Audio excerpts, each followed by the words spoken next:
Coming soon to own on YouTube and DVD. Twitch. Your life as a medieval torturer. Yeah, obviously that shit's gonna be painful. It's probably gonna get desensitized to it. Back in the medieval days, they kill you for anything. So you definitely had a lot of work, a lot of business to do. Let's go ahead and get straight into it. You were born in 14th century Europe and Hold on, Paul. I didn't mean to. what they call a cursed Bad, bloodline. bad drawing, bro. Bad Not drawings. cursed I didn't enough mean to to die pause like that. young, not I was about to say why my boy come out why he come out the one with some swag, but and this nigga over drawing some weird shit. I'm not gonna lie. blessed enough to escape your fate. Just stuck in the middle of nowhere where the destiny even the devil begs to pass on. Your mother spends her days praying for your soul before you even know you need saving. Your father, he's always gone, doing work that makes grown men wet themselves with fear. Then you hit age 2. Congratulations, you've beaten the plague and starvation. But surviving childhood might be the worst thing that ever happens to you. By age 4, you start noticing the whispers. People don't just avoid your house. They make the sign of the cross when they walk past it. Is it really that bad? It's like you're a killer, but you only kill when you're told to. It's not like you just out here murdering people. I didn't know it was that bad. Your mother never takes you to the market, never lets you play with other kids. She says it's because of wild animals. You're starting to think the real animals walk on 2 legs and throw rocks at your windows. Then, one day, curiosity kills more. Wait, so people get mad at the executioner and not the people who sentenced the execution. Kind of backwards if you think about it. Imagine somebody gets put on the death penalty. You get mad at the person who flipped the switch versus the person that put him on the death penalty. More than just the cat. You sneak out to the village square and see a crowd gathered around a wooden platform. They're screaming, begging, the smell of blood and fear. And there, holding a strange metal device, is a man in a dark hood. The crowd parts when he walks by, some spitting, others just staring in horror. All right, bitch, you better not spit at me. Tell you what, spit at me, nigga, we throwing your ass up there next. That's when you see it, your father's face under that hood. That night, you corner him. Your father sits you down, pulls off his gloves. His hands are scarred and stained, and tells you the truth that'll haunt every dream you'll ever have. Your father is a torturer. When someone steals bread, speaks against the Lord, or looks at a priest wrong, they bring him to your father. His job? To hurt them until they confess to things they might not have even done. But Hey, nigga, I did it. I did it. That's all. I'm not even going. Nigga, you don't even gotta pull out your tools, big dog. Whatever you said I did it. I don't even want to do all that. wait, it gets worse. See, nobody applies for this job. Nobody wakes up thinking, gee, I'd love to spend my life breaking people's fingers for a living. Which means there's only one way people become torturers. They're born into it. Your grandfather was a torturer. His father before him. And his father's father? You guessed it. This isn't just some family business. It's a family curse. And guess what? You just inherited it. You had dreams once. Maybe becoming a farmer, growing things instead of destroying them. Maybe a merchant, traveling to far-off places where nobody knows your name.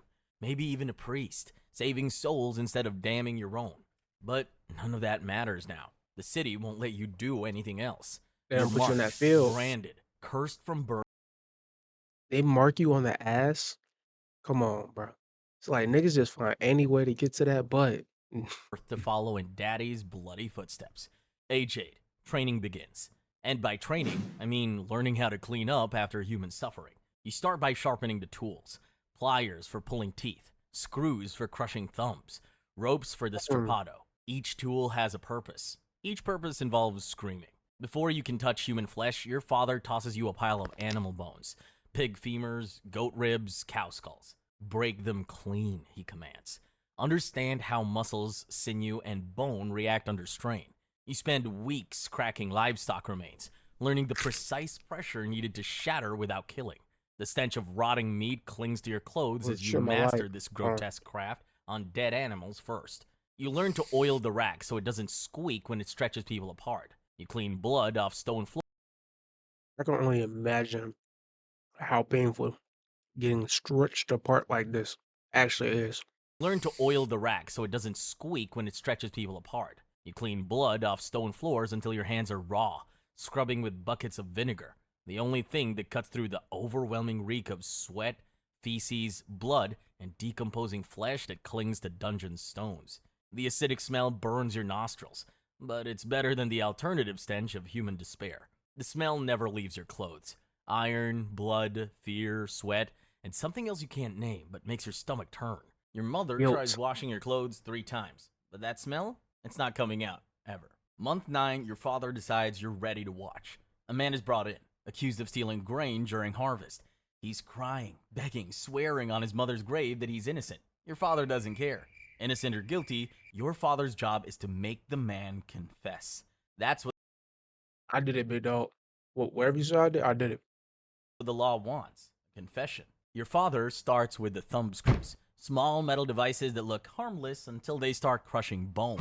The man screams are so loud you think your ears might bleed. You want to look away, but your father's watching you, making sure you don't flinch. This is your future. This is what you'll do every day for the rest of your life. The man Every confesses day, after his third finger breaks. nigga. After the third one, tss, nigga, all you would have had to do was put that shit on the table, snitching. He admits to stealing grain he never stole, names people who don't exist, just to make the pain stop. Another successful day at the office. You're 12 now, and the real education begins. Your father hands you the pliers and points to a prisoner's mouth. Start with the back teeth, he says casually. They're easier to grip. You hesitate. The prisoner looks at you with desperate eyes. Your father's hand lands on your shoulder. Not gentle. Warning. You do it now, or I do it to you later. He You didn't even give me time to hesitate or think about this shit, nigga. Fuck you mean you gonna do it to me? Nigga, I'm your son. whispers. But there's more to fear than just his wrath. Cross the church, harm the wrong noble, or let a prisoner die before confession, and they'll burn us both alive. He adds Really? grimly. You've heard the stories. Torturers who disobeyed orders or showed unauthorized cruelty found themselves on the same pyres they once prepared for heretics. Your first tooth extraction takes forever. Your hands shake. The prisoner passes out from the pain before you're halfway done. Your father shakes his head. Sloppy work. We'll practice until you get it right. Me personally, shit, my life on the line, nigga. I'm gripping it, ripping that shit out, nigga. You better get this singing. You better get this singing. With my life on the line. And you do practice on prisoner after prisoner until pulling teeth becomes as natural as brushing your own.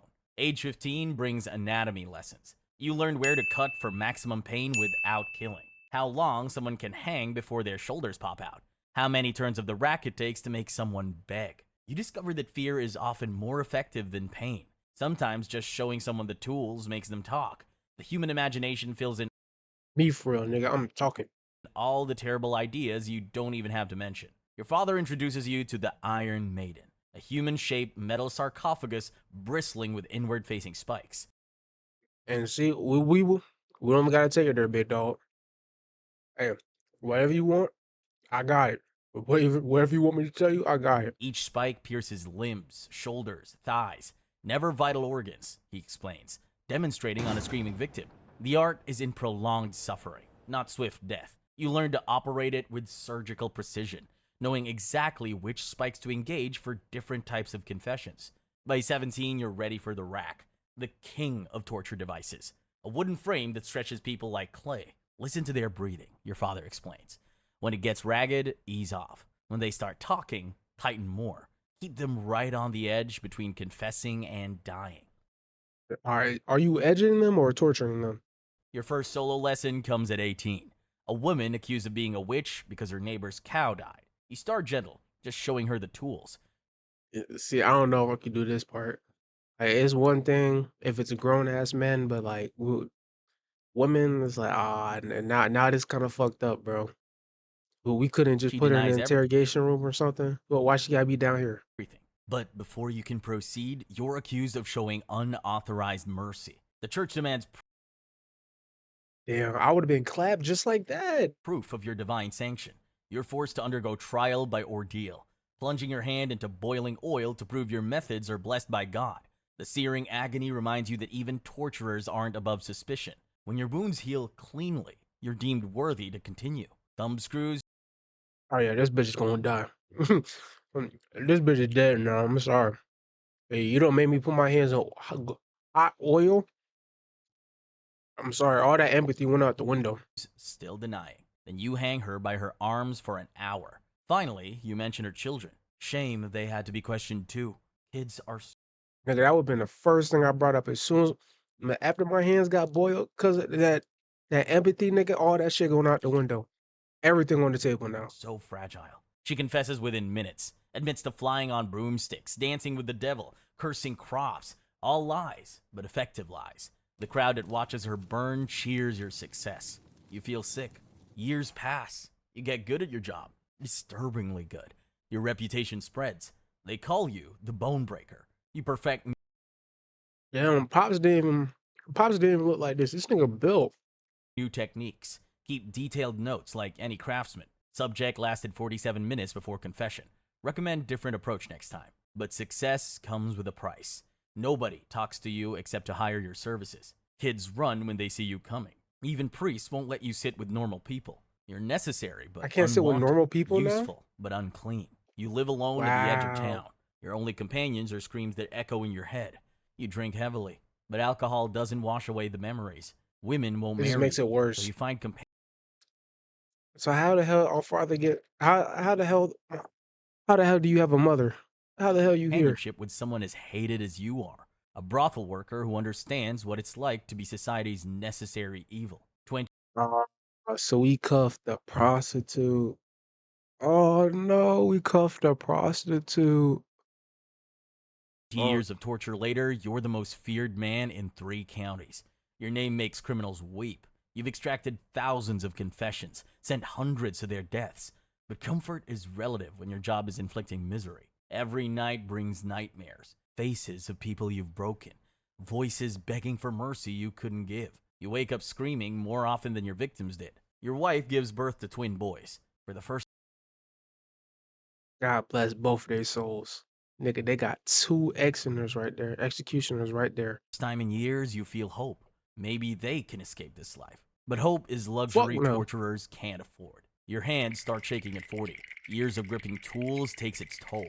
One day, you miscalculate. A prisoner dies before confessing. The judge is furious.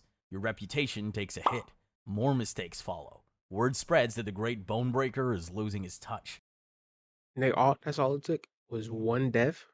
Niggas just turn on me There's after all these years after one death. only one Damn. solution, and you hate it more than anything. You take your eldest son aside on his 13th birthday. This is our family trade, you tell him, watching his face crumble. I didn't choose it. My father didn't choose it, and neither will you. But if you're going to survive, you need to be better than I ever was. He cries, he begs, he tries to run away, but 3 days later, he's back, hungry and defeated. There's nowhere to run. The family curse follows you wherever you go. You just So gotta you get begin that his shit out the training, mud, man. just as your father trained you. You see in his eyes the same death of innocence you felt all those years ago. The cycle continues. Your son learns the trade, masters the techniques, earns his own reputation. You retire to a corner of the house, hands too shaky to work. But retirement isn't freedom. It's just a different prison. You listen to screams from below, knowing your son is continuing the family tradition. Every cry reminds you this is your legacy, the curse you pass to another generation. You die Insane at legacy. 52, which is old for someone in your profession. Most torturers don't live to see grandchildren. The stress, the drinking, the constant fear of revenge kills them young. But you've been lucky, if you can call any part of this life lucky. But even in your final years, there's no peace. Torturers are feared even in retirement. For what? You acting like this nigga gonna just go on a murdering spree. Villagers believe you're cursed, damned by your bloody trade. When your active service ends, you're quietly exiled to remote regions. Society's way What? of erasing the shame you represent. Few torturers receive pensions or land. Most are relocated far from civilization or executed in secret to prevent their dark knowledge from spreading. Your Well, damn, that's fucked up. How you gonna make me work for you for all these years, and then you just gonna kill me after I'm done working? sons bury you in the torturer's corner of the graveyard, far from decent folk, even in death. No priest says prayers over your grave. No mourners come to pay respects. Just your family, carrying on a tradition that's destroyed every generation for centuries. But at least it's over for you. The nightmares stop. The guilt ends. The screams finally fade to silence. You've paid your debt to a world that Finally needed over. someone to do its dirty work, even if it hated you for doing it. Your sons, though, their story is just beginning. And somewhere in town, a 40-year-old boy is starting to wonder why people cross themselves when his family walks by. Well, that was life as a, what was it? Torture. Let me know how y'all feel about that down below. I'll see y'all boys later, dude. You don't own my soul. Get your hands off of me. Wanna rest my bones when I am free. You can't control my